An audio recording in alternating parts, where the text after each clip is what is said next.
Morning, Cindy. Good morning. So good to see you. Lovely to see you. It's I'm feeling how fucking awful it is with the zero intimacy on planet Earth because of Cyborgia PLC. And I hope, can you kick us off this morning, Cindy, and let's just go for it on the theme of shame and social conditioning and why the fuck this is still continuing and how do we turn it around? Right. That's simple. Okay. Yeah, it's so simple. So, yeah, we touched on this last time. It's been floating around at the back of my mind. I have sporadic thoughts. But let's start with an umbrella. Okay. What's my umbrella? When did I start really paying attention? I started paying attention when about shaming. Yeah. When I came across this document. This is the one I referred to when we spoke last time. Yeah. So it's the Guide to COVID-19 Vaccine Communications, a practitioner's guide to the principles of COVID-19 vaccine communications. And at the bottom, it's from the Center for Public Interest Communications from the University of Florida, and it has the stamp of the United Nations on it, as well as the SDG color, the SDG color wheel. Yeah. And reading through this, I didn't come to the conclusion. I was told in black and white how important it is to shame people. That, if that's what we must do, then we will have to shame people into taking the vaccine. Yeah. So up until then, we had the shaming of mask mandates. Like you have to wear the mask for others. You have to take a vaccine for others. You have to do this for grandma. Yeah. Don't you care about the world? Yeah. And then I started, and then I got acquainted with communitarianism, which is not communism, and it's not fascism. It's a lovely blending of the two. Yeah. It's actually called the third way. So like if you think communism, fascism, and then you end up with the third way, which is communitarianism. When I got acquainted with that, I read about soft power. Yeah. So not putting a gun to somebody's head, but using something called soft power. And part of soft power is creating norms within society, engineering contrived norms, such as, it's normal to get a vaccine or 7 of them each year. And then to make that something that you weaponizing it, yeah, within the population so that they police themselves. So a lot of people talk a lot about drones and robots sort of dictating to the West what we shall or what we will be doing or what we won't be able to do. However, if one were to read, the communitarian doctrines, one would see that they've already started policing, and the policing is through community policing, and not just meaning the community police per se, the ones that are in uniform, but actually our neighbours. Yeah. Watching what we do with recycling, did we collect the dog poo? And, these are the things where you start going, okay, well, that's a good thing, right?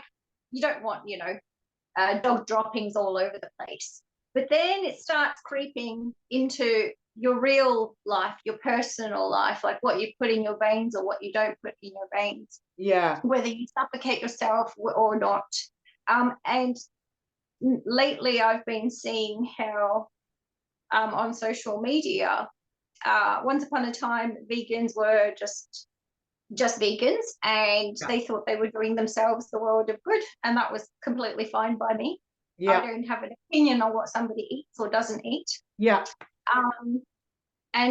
But in a very, very short, decade, I would say, we've gone from, I'm sort of like people that are kind of like feeling a bit high and mighty about what they eat, and Yeah. feeling the need to tell you about it, like before they even introduce themselves. It's like, hi, I'm a vegan. My name is Cindy. Like it comes first.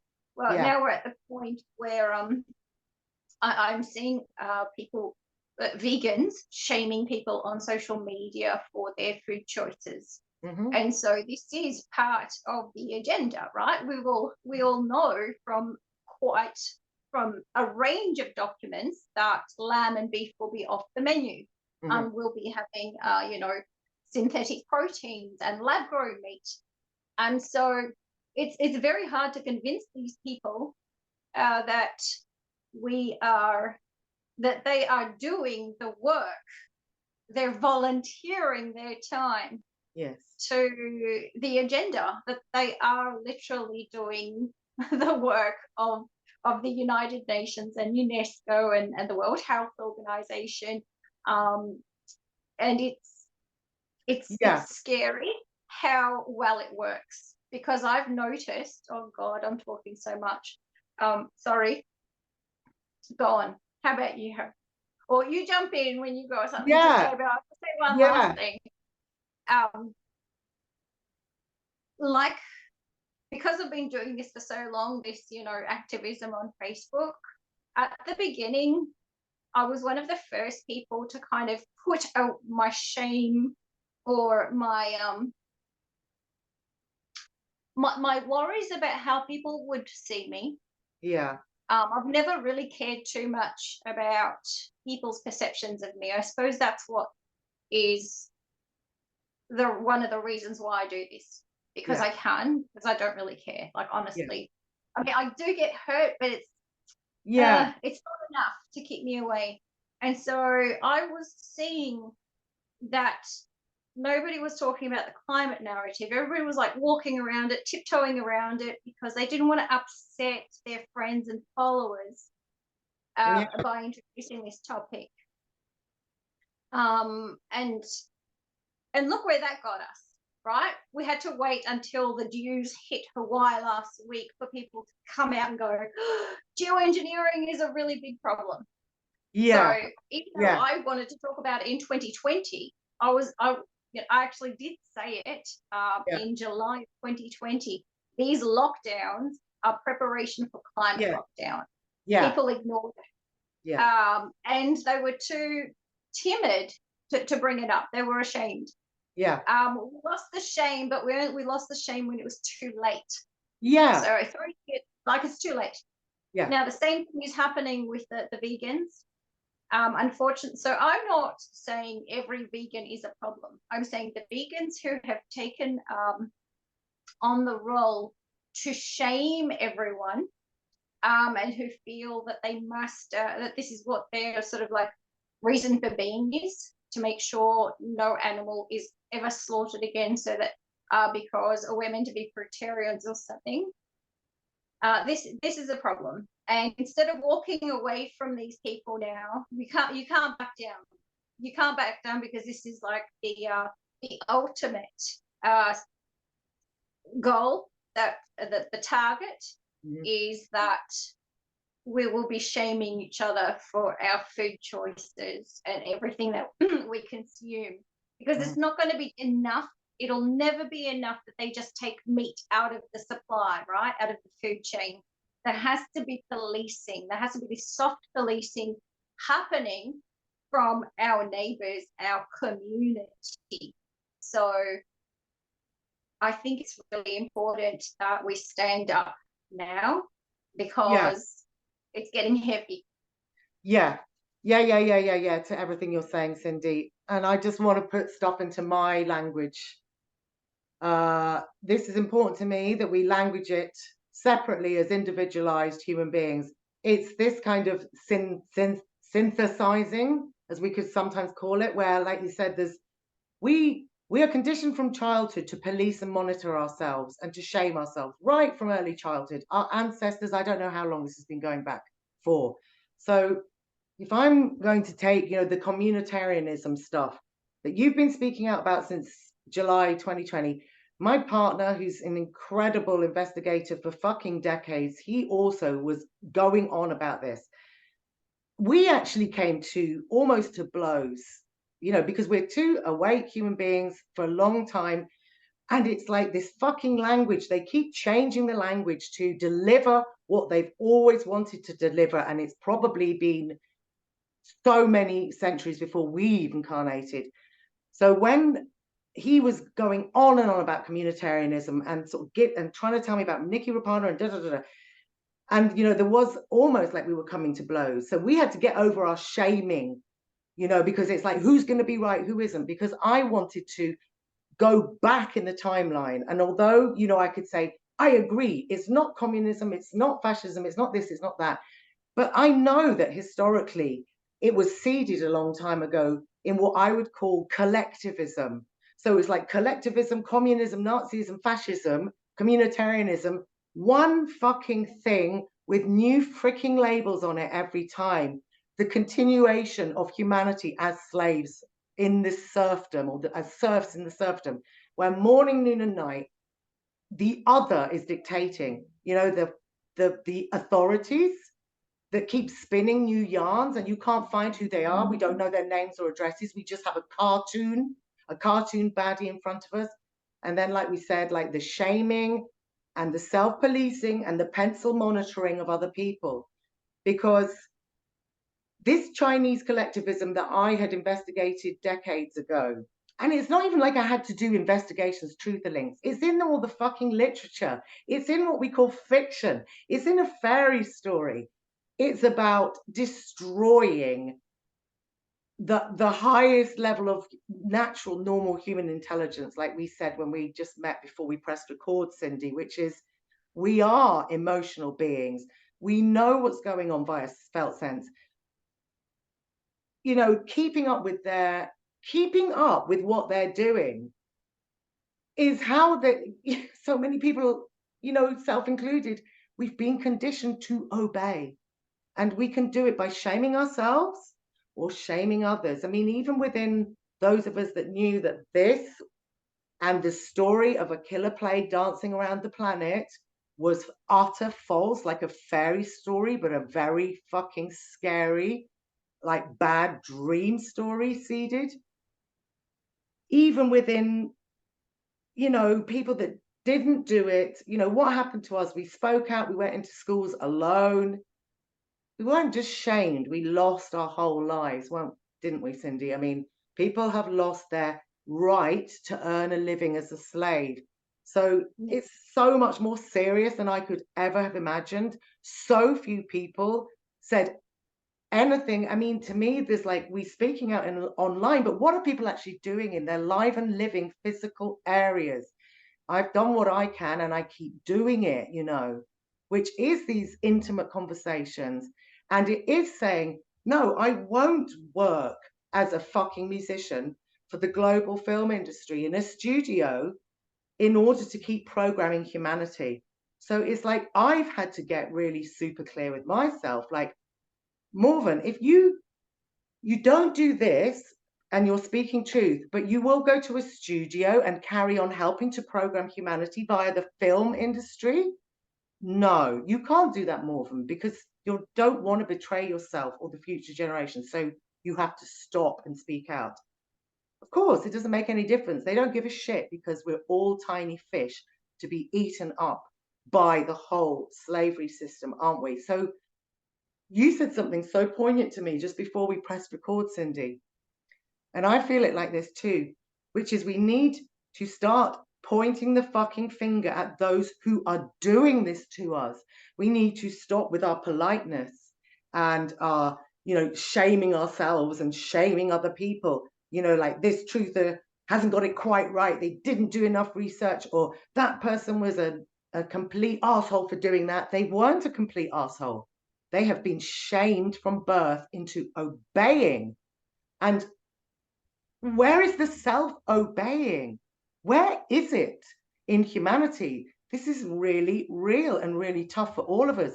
Not gathering together so we've got more hive minds doing group stuff, because in a way that's what they want, isn't it? When you mention the word communitarianism, They even want to sort of hive of community group weirdnesses where the power hierarchy is still the same. It's like an old power hierarchy. Who's going to take the power above the others in the group to speak out? Who's the new hero or heroine on the block for truthing?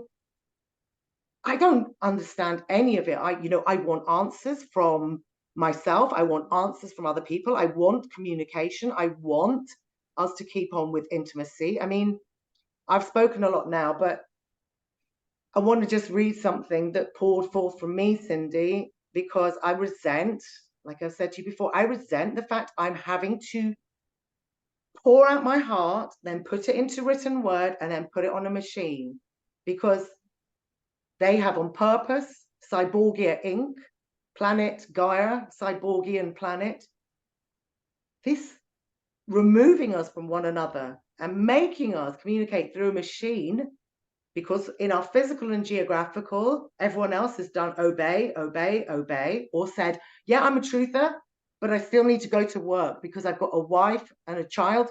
Well, how are we going to get out of this then? Leave me floundering then with my children alone. Thanks. I mean, these are very fucking uncomfortable conversations we have to have together, and we are going to feel shame. And we're going to have to get over it. We're going to have to get over it. So I want to read this, Cindy, and then over to you. I shared this on Facebook because I'm living this. Oh, excuse me for getting so riled. A cosmic symphony. If only it was as easy as this poxy image I've presented here on this machine, which says, I can't even remember what it says. It says, destroy negative energy with the power of music. Well, I was for all of my incarnation, and it did fuck all for anyone. If only we could make a phone call. If only we could send our emails to say stop to all of those who wage every war and cannot stop harming and deceiving us, imagining that it is their job to keep doing this, to do this to innocent and benevolent human beings, creatures, ethers, waters, and soils. Please stop now, we said. And they, oh, sorry, we thought you liked it. We didn't realize that we were harming you and the whole planet. Now we are understanding. You are gentle, tender, innocent, benevolent. You are in grief and pain and feel disgust with life on Earth. So we are stopping immediately. Sorry, we accidentally bungled this ruling over you for eons. So it's over to you now to sort out the mess that we have made of it. We're so sorry. We've proved to you we're deeply unfit to carry on as leaders, rulers, guides, or doulas of New Earth. So sorry we fucked it up. Over to you now. But they don't say this, do they? They just keep on harming us. And every single person I've ever spoken to offline for decades wants it to stop, but it doesn't, does it? So whose job is it to give this planet and one another and all life an actual chance for utter liberation from wars, barefaced lies and liars, and power hierarchies designed to keep you and me and everyone in their place? Whose job is it to give out the freedom pass to Ya'al? Would you like me to offer a course on it? And we can get a certificate at the end, and I'll charge like 222 or 444 or 555, a monthly package. Alternatively, let's do a crowdfunder. Let's buy back the planet and humanity. Hashtag not good enough.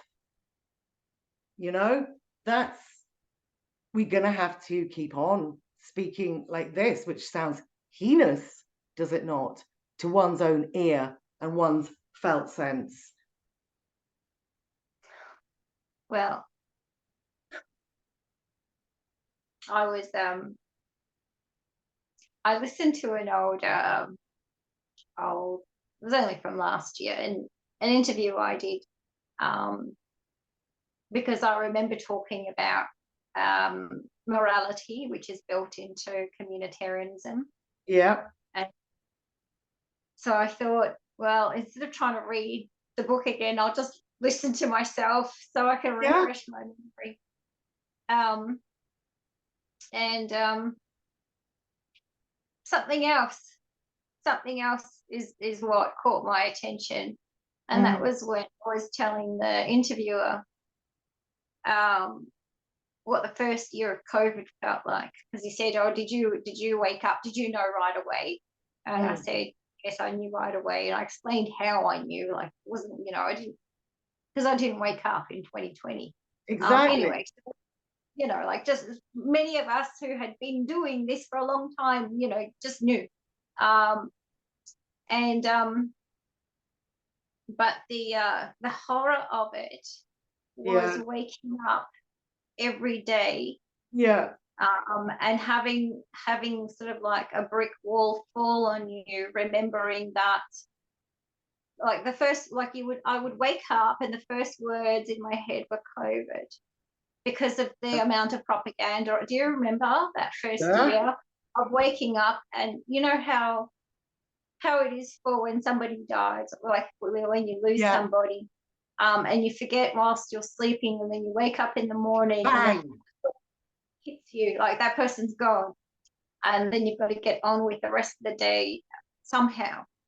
And this went on for way more than a year. It took about 2.5 years for me to come to terms with the new normal. But it's true, right? It's the new normal. COVID, definitely happening. Yeah. I mean, it marked an era, particularly for anyone. Everybody talks about pre-COVID and post-COVID. Like, it's not about which year something happened in anymore. It's about, it was before COVID. People will say, I went on such and such holiday. Even if it's totally irrelevant to COVID, they will say, oh, it was pre-COVID. After COVID. And so how on earth, why am I telling you this story? I'm actually telling you this story because there was a point that I was driving at. But so in 2020, I have really totally lost the point, but so I'll just talk about something else about 2020.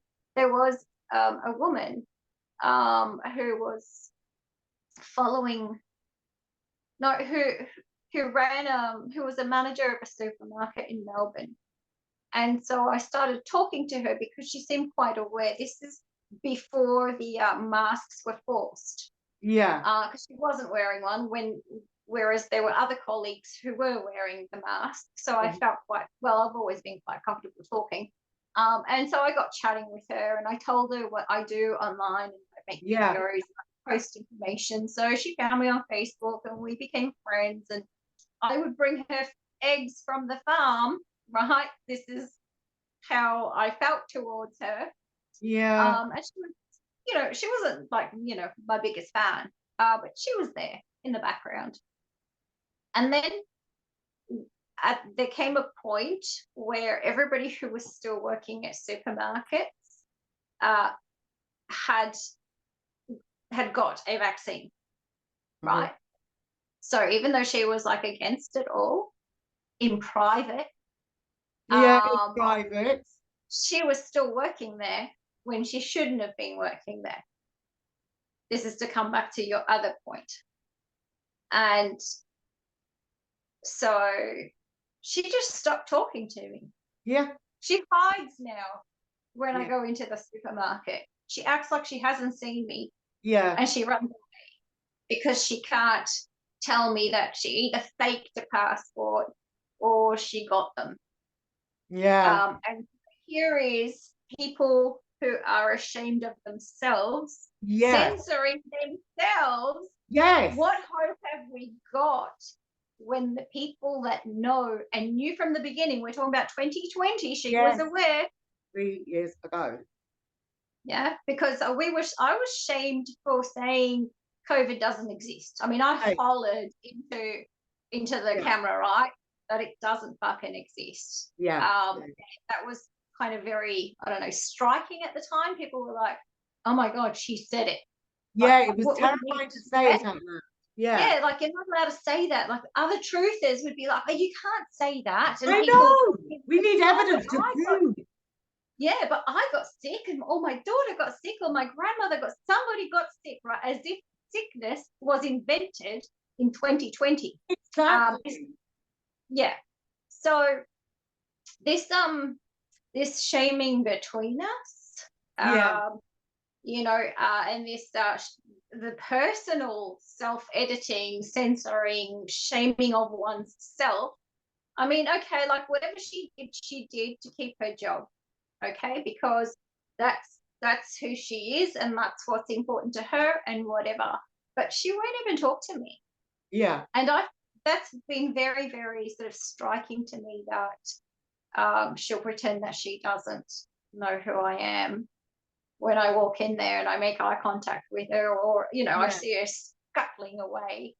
Um, yeah, I think that's like how much, like now she should actually be ashamed of herself, like more so even than what she did to keep her job, Yeah. whether This that's is, take a vaccine or to actually go get them, whichever way it turned out, like to not even talk to me anymore, like that's fucking pathetic. Like yeah, but what I the mean, fuck? let's go deeper into this when we come on back on. We've got 2 minutes. I'm going to put the pause off, the record off, and we'll come in and carry on, Cindy. Hang on.